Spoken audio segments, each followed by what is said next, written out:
Aziz milletim, hepinizi en kalbi duygularımla, muhabbetle selamlıyorum. Bugün sadece bir yılı bitirip yeni bir yılı karşılamakla kalmıyor, aynı zamanda Cumhuriyetimizin ilk 100 yılını geride bırakıp yeni yüzyılına adım atacağımız bir döneme giriyoruz. Milli mücadelenin 100. yıl anmalarına 2019'da Samsun'la başladık. Esasen Cumhuriyet'in ilanına kadar geçen 4 yıllık dönemdeki her 100. yıl anmasını hep beraber coşkulu bir şekilde yaşamayı ümit ediyorduk. Bunun için çok ciddi hazırlıklar da yapmıştık. Ancak Covid-19 salgını çerçevesinde uygulanan tedbirler bizi bu dönemi daha sade anma törenleriyle geçirmeye mecbur bıraktı. Öyle ki Büyük Millet Meclisi'nin açılışının 100. yılında dahi tebrik mesajlarıyla yetinmek durumunda kaldık. Hamdolsun bu sıkıntılı günleri geride bıraktık. Cumhuriyetimizin kuruluşunun 100. yılının sevincini inşallah 29 Ekim 2023'te hayal ettiğimiz şekilde coşkuyla yaşayabileceğiz.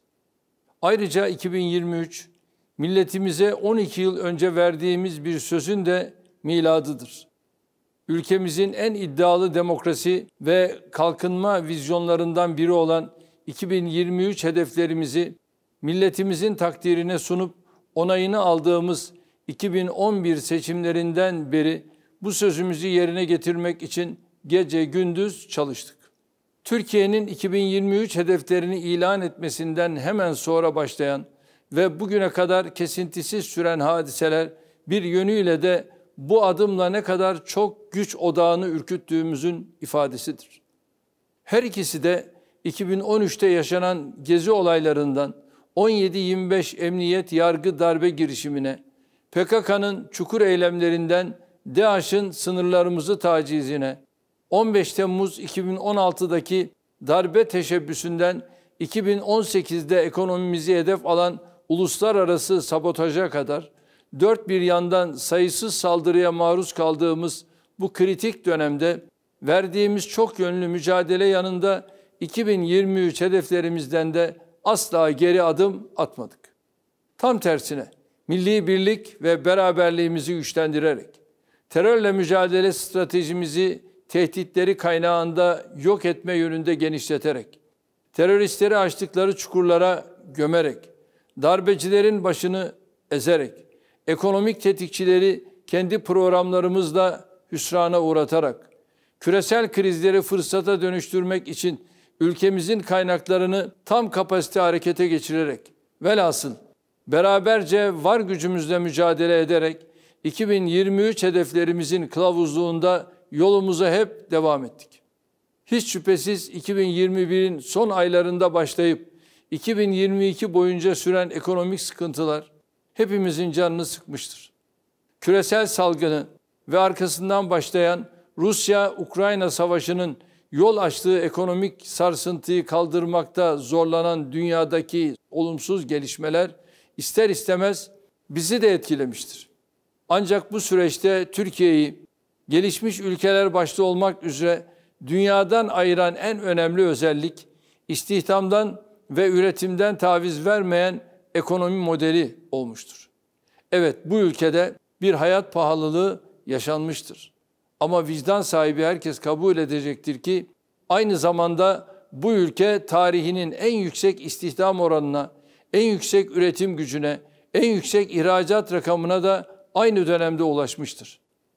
Bir başka ifadeyle biz milletimizi hayat pahalılığı karşısında yalnız bırakmadık. Kendi kaderine terk etmedik. Bunun yerine istihdamı artırarak herkesin gelir sahibi olmasını sağladık. Çalışanların refah kayıplarını yüksek oranlı artışlarla telafi etmeye çalıştık. Çarkların durmaması için sanayi ve ticaret erbabını sürekli destekledik. Şayet bugün Türkiye yaşadığı onca saldırıya, dünyayı kasıp kavuran onca krize rağmen hala dimdik ayaktaysa bunu verdiğimiz kararlı mücadeleye, uyguladığımız özgün siyaset ve ekonomi politikasına borçludur. Uluslararası krizlerde sağduyulu, soğukkanlı, barış ve itidal yanlısı tutumuyla müzmin hasımları dahil herkesin saygısını kazanan Türkiye gerçeğini kimse inkar edemez. Dünya enerji kriziyle boğuşurken bizim kendi keşiflerimizle uluslararası tedarik ve ticaret hatlarının merkezi haline gelen konumumuzla biz kendimizi farklı bir yere taşıdık. Terör örgütlerinin şehirlerimizi hedef alan eylemlerinin ülkemize yönelik şantaj aracı haline getirildiği günlerden sınırımızın onlarca, bazen yüzlerce kilometre ötesinde operasyonlar yürütebildiğimiz bir seviyeye geldik.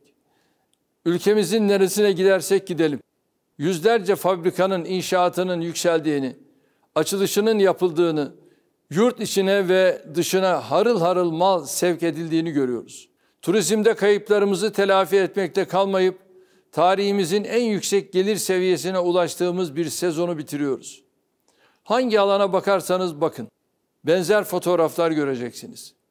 Altını çizerek tekrar ifade etmek isterim ki, 2022'yi de tıpkı son 20 yılımız gibi sıkıntılarımızdan daha büyük kazançlarımızla kapattık. İnşallah 2023'te ülkemizde Türkiye Yüzyılı vizyonumuzla Cumhuriyetimizin yeni asrına yakışır çok daha büyük bir atılımı başlatacağız. Artık hedefimiz küresel siyasi ve ekonomik ligin en üst dilimine girmek değildir. Hedefimiz en üst dilimin de ilk sıralarında yer alacak siyasi ve ekonomik güce kavuşmaktır. Geçtiğimiz 20 yılda ülkemize kazandırdığımız demokrasi ve kalkınma altyapısını bu büyük hamlenin temeli, başlangıcı, besmelesi olarak görüyoruz. Yani yeni başlıyoruz. Amacımız bu başlangıcı en iyi ve etkin şekilde yaparak gençlerimize Türkiye yüzyılını, hedeflerimize, hayallerimize, medeniyet ve tarih mirasımıza uygun şekilde başarıya ulaştırabilecekleri bir ülke bırakmaktır. Bu duygularla geride bıraktığımız 2022'yi uğurluyor, 2023'te milletimizin her bir ferdine ve tüm insanlığa barış, huzur, refah, esenlik dolu bir yıl diliyorum. Allah'a emanet olun, kalın sağlıcakla.